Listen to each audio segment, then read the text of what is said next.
মরে যায় আর নিজের মরার সংখ্যা উপস্থিত হয়, দৌড়ে পালায় কয়টা মরুক আমি বাঁচি। হ্যাঁ, তাহলে কি হলো? আমি আমার ভালোবাসার বস্তু নিয়ে দূরে সরে গেলাম, তুই মর। হ্যাঁ, স্বামী পরে মরে যাচ্ছে, স্ত্রী কয় আমি না, বাঁচাও গো বাঁচাও গো, তুমি ধরো, না গো আমিও মরে যাবো। বাহ, মানুষকে ডাকছে বাঁচানোর জন্য, অথচ নিজে না।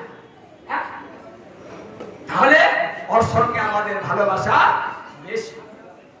এই জন্য ভাগবত বলছে যদি একটা অন্ন কেউ ফেলে দেয় তাহলে তার একটা ব্রহ্ম হত্যা পাপ হয়। কথাটা লক্ষ্য করুন মা এবং বাবারা।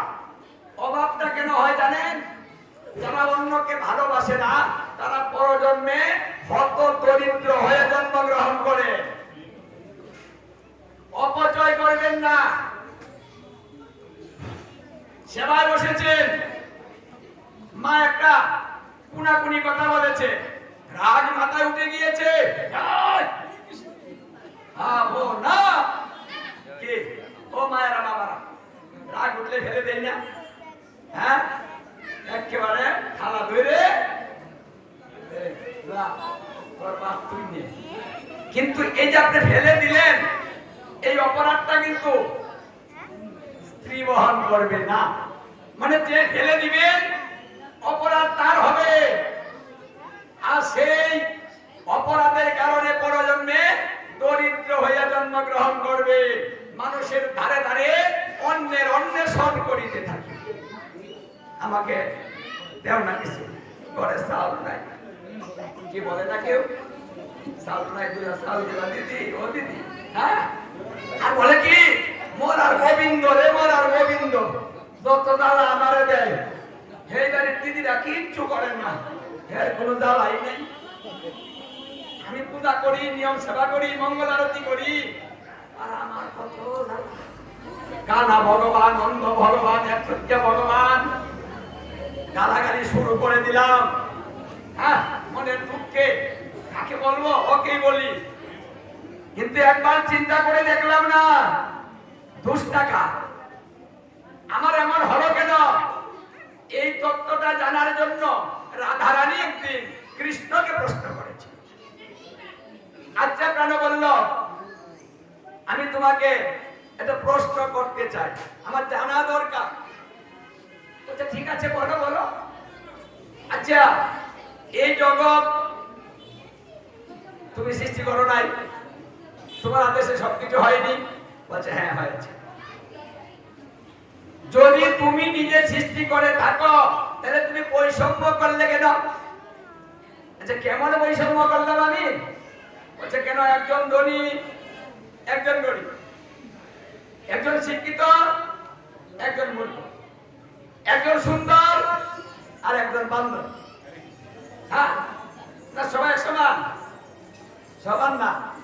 তাহলে এই যে বৈষম্য নয়, তুমি সমান করে সৃষ্টি করে দিতে, যেহেতু তোমার হাতে ক্ষমতা, সবাই ভালো চলতো, সবাই সুন্দরী হতো। আবার অঙ্গহীন করে দিচ্ছ।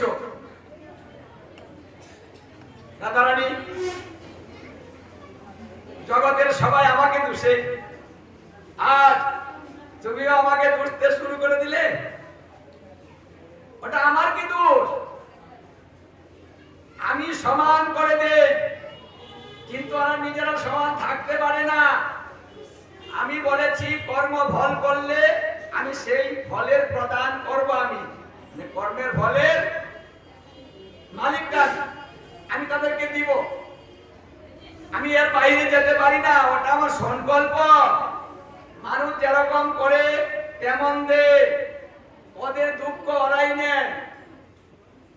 মানে যা কিছু হচ্ছে সবকিছু ওদের কারণে হচ্ছে। মানুষ হচ্ছে বেঈমান, ওরা বলায় পটু, কাজে কম, নিজে হয় নিজের জম। ওখানে আমার কি দোষ? ভালো কর্ম করলে তো ভালোটা দিয়ে দিব। এজন্য ওদের দোষে ওরা দোষী, এখানে আমার কোনো দোষ নেই। উনি কিন্তু স্বতন্ত্র। কেউ কেউ বলে সাধুরা কি সুখে থাকে, সাধুরা কোনো চিন্তা নাই, মানুষের বাইরে বাইরে যায় আর পরে পরে খায়। হ্যাঁ, সাধুরার চিন্তা আছে। আপনার সাধু হন না কেন? আপনার যদি এটাই মনে হয় যে সাধু হলে চিন্তা নেই, তাহলে চিন্তার মধ্যে থাকেন কেন? সাধু হয়ে যান, চিন্তা দূর হয়ে যাবে। না, ওটা হবে না। চিন্তাটা মাথার মধ্যে রাখবেন, কিন্তু ভগবানের দোষ সাধুরারে ভালো রাখে। বাহ, যে আমাকে বেশি ভালোবাসে, আমার সেবা পূজা করবে, মানে আমাকে ভিন্ন অন্য কিছু বুঝে না, আমাকে ভালোবাসে, কারো সঙ্গে ভালোবাসা করে না, তাহলে তাকে আমি ভালোবাসবো না। এখানে বৈষম্যের কি হলো গো? কি বলছে, তুমি আমাকে দেখবে, আমি তোমাকে দেখবো, তুমি আমাকে ভালোবাসবে, আমি তোমাকে ভালোবাসবো, তুমি আমাকে কিছু দিলে আমিও তোমাকে দিই। মানে এখানে ভক্তের কিছু চিনতে হবে। এই জন্য রাধারানীর কাছে এই কথাটাই বললেন, মানুষের দোষ। তাহলে রাগ উঠলে অন্য ভাববেন না, এই দোষে দোষী হবেন না।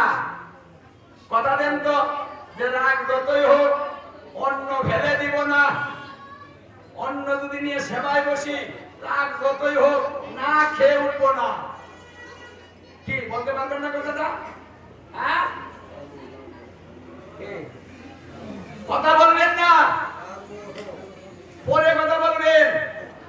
তুই বাদ কাজ কেন, তো লজ্জা করে না, মানে বললো, তারপরে ফেলবেন না, ওটা শেষ করবেন, তারপরে উত্তর দেন। তাহলে এই অভাবের কারণে আপনাকে আর ভোগ করতে হবে না জ্বালা যন্ত্রণা। বাস, কারণ অন্য হচ্ছে প্রাণ, প্রাণকে ভালোবাসুন, ফেলে দিবেন। তাহলে কলির গুণ কোনটা? আয়ু কম, ধর্ম নাম সংকীর্তন, নাম হচ্ছে কলির ধর্ম। এবার শ্রীকৃষ্ণ কি করলেন? নাম রূপে কলিকালে কৃষ্ণ অবতার, স্বর্গযজ্ঞ হইতে কৃষ্ণ নাম যজ্ঞ সার। এবার নাম রূপে তিনি অবতার গ্রহণ করলেন। অনর্পিত জড়িঞ্চড়া, এটা অনর্পিত ধর্ম। তিনি বললেন, আমি যেটা কোনোদিন কাউকে দেইনি, প্রকাশ করিনি, গোপনে রেখেছিলাম যত্ন করে, এবার সেটাই আমি কলিযুগকে দিয়ে দিব। আমি এটা একদিনে একবার দেই, একদিনে একবার দেন, দিনে একবার। কার দিনে? ব্রহ্মার দিনে। ব্রহ্মার দিন আর আমাদের দিন পার্থক্য আছে। ব্রহ্মার একদিন আর আমাদের 432 কোটি বৎসর একসমান। মানে ওই ব্রহ্মার একদিনে 432 কোটি বৎসরের যখন অর্ধেক হয় 216 কোটি বৎসর। এই 216 কোটি বৎসরে সপ্তম মন্বন্তরে অষ্টাবিংশতিতম কলিযুগে এই মহাপ্রভু এসে হরিনাম দিয়ে কলিযুগকে উদ্ধার করার সংকল্প গ্রহণ করেন। আমাদের ভাগ্য কত ভালো, এবার আমাদের জন্মটাও মহাপ্রভুর সেই সহজ ধর্মের মধ্যে হয়েছে। আয়ু কোনো ব্যাপার নয়, সময় নিয়ে ভজন করতে হবে না, অল্প সময়ের মধ্যে ভজনেই গোবিন্দ লাভ করা সম্ভব, ব্যবস্থা করে দিলেন। তাহলে এই যে নিয়ম মাস্টার করা হলো, কেন করলেন?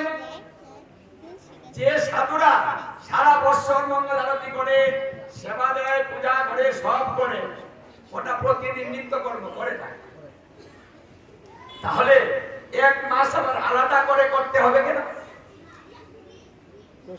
তাহলে এখানে গোবিন্দ বিচার করে দেখলেন সবাই তো সাধু হবে না, সবাই তো প্রসাদ বুঝি হবে না, তাহলে বাকি জীবগুলার অবস্থাটা কি হবে? ওদেরকেও একটা সুযোগ দিতে হবে। কি দেওয়া যায়? উনি লীলার স্থলে কটা বুদ্ধি করেছেন, মানে গোবিন্দের প্রত্যেকটা লীলার পিছনে মর্ম অর্থ আছে, এটা মর্ম কারণ আছে। করেছেন লীলা, কিন্তু এর ভিতরে যে অর্থটা হচ্ছে জীবের জন্য চিন্তা করা, জীবকে কি দেওয়া যায়। তখন চিন্তা করে দেখলেন যেন যারা সারা বছর কিচ্ছু করে না, গোবিন্দের সেবা পূজাও করে না, আবার সারা বছর আমিষ পূজন করে, না খেয়ে থাকতেই পারে না, আবার কেউ কেউ একাদশীও করে না, তাহলে জীবের গতিটা কি হবে? আরেকটু কিছু করতে হবে। এই জন্য চিন্তা করলেন আমি এমন একটা লীলা করব, আমি দামবন্ধন লীলা করব, আমি নিয়ম সেবা প্রবর্তন করব। আর আমি কথা দিলাম এই নিয়ম সেবা যে ধারণ করিবে, আমার কথা মতো পালন করিবে, আমি তাকে মুখকে পৌঁছিয়ে দিব, তার অপরাধটুকু ক্ষমা করে দেব।